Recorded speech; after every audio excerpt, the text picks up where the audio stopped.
Muktainagar ST आगारामध्ये आज नवीन 10 बस गाड्या तब्बल 20 वर्षांनंतर दाखल झाल्या।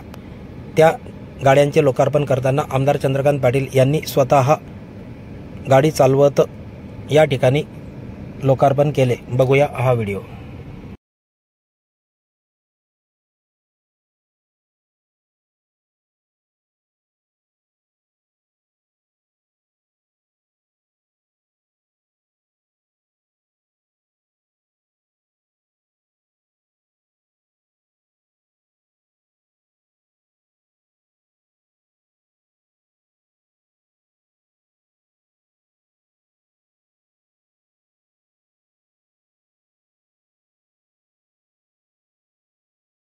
या प्रसंगी मोठ्या संख्येने महायुतीचे विविध पक्षाचे पदाधिकारी व कार्यकर्ते उपस्थित होते। तसेच एसटी आगार प्रमुख यांच्यासह कर्मचारी देखील उपस्थित होते।